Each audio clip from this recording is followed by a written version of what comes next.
I hated my first breathwork journey. It felt aggressive. It felt unsafe. It felt like the complete unraveling of my body, that I had no idea what was happening, the intensity. And this is coming from someone who has been facilitating transformational breathwork for over 6 years now. But I feel like I need to share this story. Something that I begin witnessing is most breathwork that's being facilitated out there is actually more dysregulating and not helpful. And no one is talking about it. So we're going to dive into this. So if you've ever felt like you've done a breathwork journey and you just felt totally shocked, totally cracked open, and didn't actually enjoy the journey, and you're actually now thinking, I don't want to do breath work anymore. I have resistance to it. And yet everyone's telling me how, incredible it is and how it's this most powerful, self-healing modality. And yet you don't get it and you've had a bad experience yourself. I want you to really listen and watch this video, because I'm going to share with you something that has completely transformed how I do breath work, how I facilitate it, and for the hundreds of women that I've worked with. So I went into that initial breathwork journey that I had many, many years ago. And I was newer to, the breathwork space, the emotional healing space. I had just kind of begun my journey into what this work is all about. What does it mean to reconnect to our body and our emotions and, rebuild nervous system connection? Like, what is that, right? And I knew that breathwork was a piece of that. And so I bought this journey that I went on. And I remember going up to my bedroom like, okay, this is going to be great. I'm so excited to experience breath work for the first time, like a longer journey, not just like a couple minute video, right? And oh my gosh, it was horrific.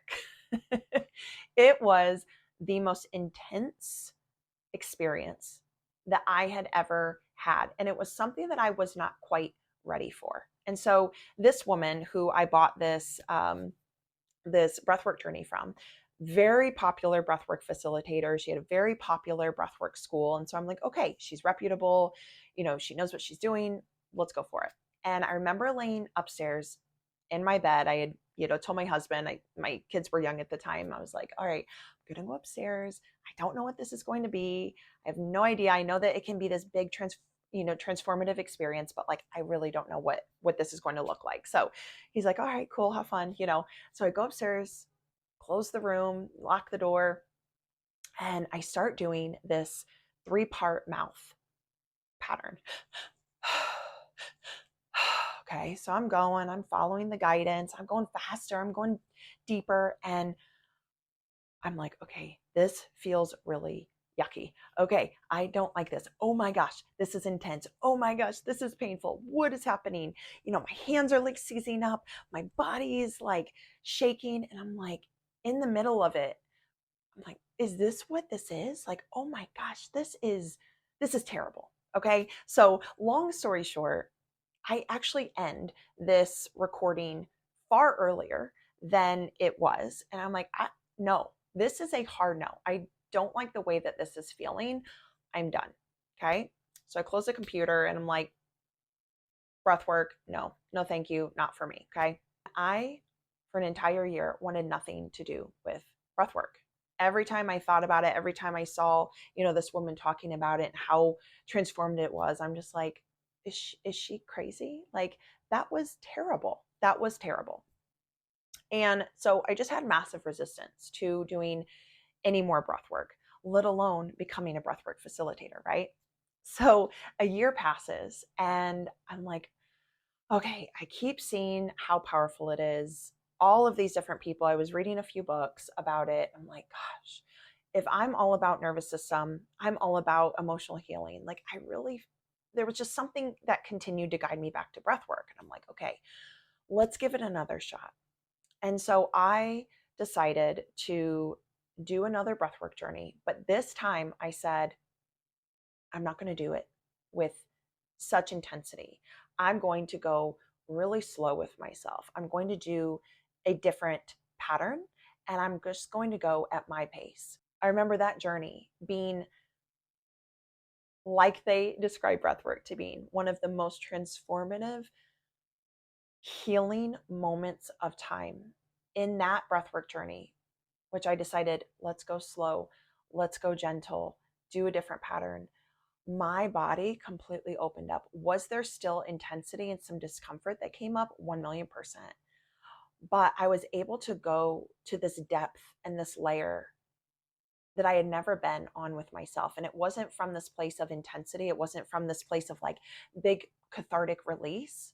It was from this place of reconnection, of coming home, of feeling greater than I have ever felt before. And I remember that journey compared to my very first journey. I was like, oh, this is the breath work that I want to do. This is the type of experiences that I want to give to my clients and to facilitate. And so that was this kind of opening moment to realizing the power of breath work and also some of the dark side of breath work that no one's really talking about. So fast forward, got certified in breathwork, did a really amazing program, and then beginning to facilitate.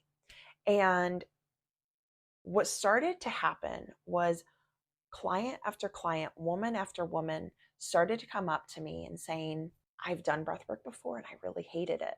And I'm like, okay, tell me more, like very curious. Like, I want to hear your experience. Who facilitated it? What breath pattern did you use? What was it like?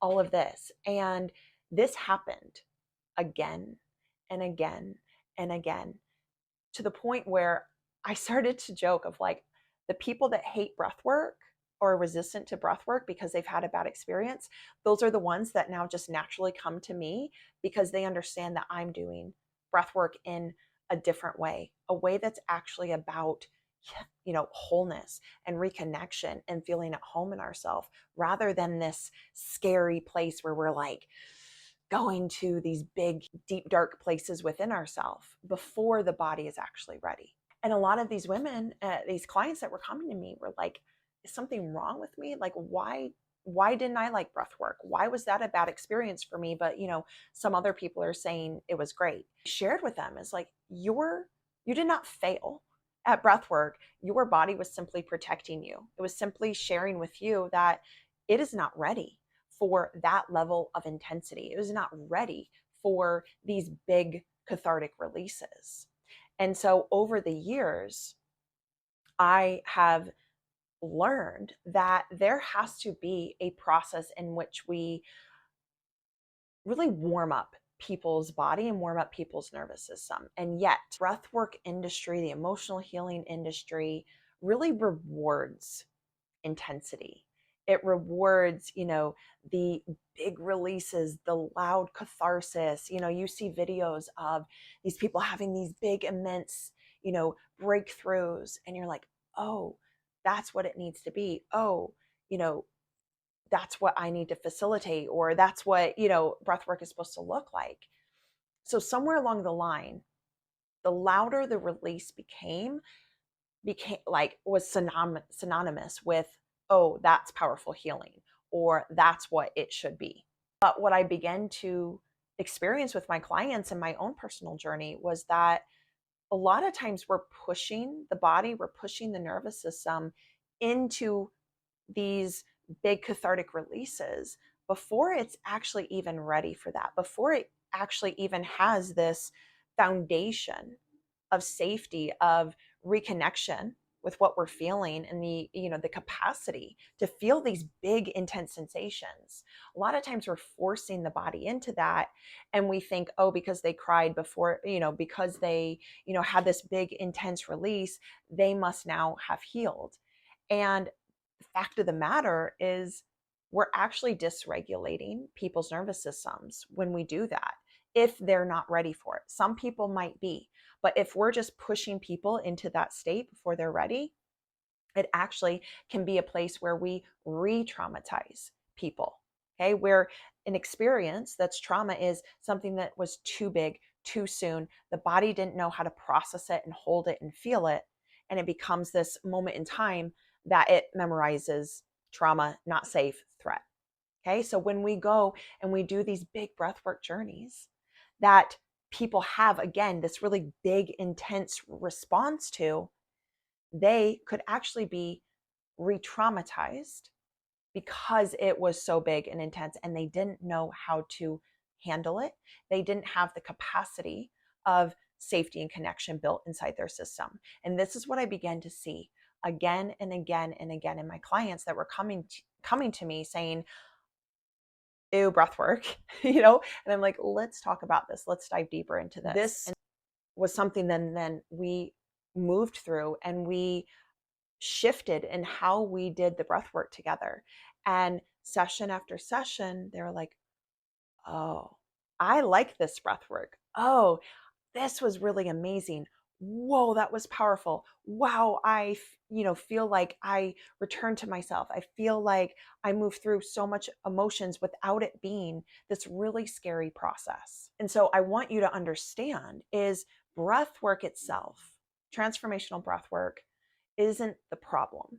It's how it's being facilitated. That when we're having these big cathartic experiences, these really big journeys using a breath pattern that that person's nervous system is not ready for, that they don't have the capacity to handle the depth and the bigness of what you're trying to bring forward through them in those, we're not actually helping our clients, right? You are not actually being helped.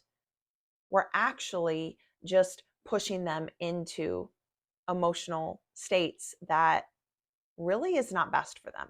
Our nervous system is extremely intelligent, but when it's pushed into something like a big, intense breathwork journey, and it doesn't have the foundation of connection, of safety, of capacity to really hold those big things, all it's doing is it's sensing, this is too much, this is big, this is overwhelm, I don't know how to handle this. And so it's just responding appropriately of how it's designed to, right? And so it's just saying, don't do this, resistance, this doesn't feel good. So we really have to begin shifting the way that we understand emotional healing, how we understand breath work, and what this modality really is there to build and create in people. The breathwork industry being built upon how big can we go, how cathartic, how, crazy releases can we get out of people, and that somehow is healing, which it's not.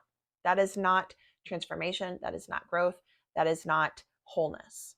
Okay, that is just more fragmentation, that is more trauma responses happening. So in the next video of this 3-part series of Breathwork Reclaimed, I'm sharing why I built a different approach to breathwork. Why it's something I'm so passionate about teaching people inside of my Embodied Transformation Academy. Because for me, the question was always, what actually creates safety? What actually creates the foundation for change, for lasting growth and healing and transformation? Because breath work really for me, and now the hundreds of women that I facilitated this for, it has been a catalyst. It has been one of the most incredible self-healing modalities, just like it's described. We have moved through and healed so much in a short amount of time in these breathwork spaces.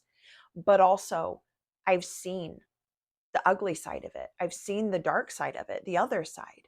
And it's this part of it that a lot of people are experiencing, and then they're turned off to breath work. They're turned off to this modality. And really, they're turned off to the power of what's held inside of them. And so it's time that we shift this and really claim a new way for the industry. So catch the next video. We're going to be talking way more about this topic of breath work. All right, bye.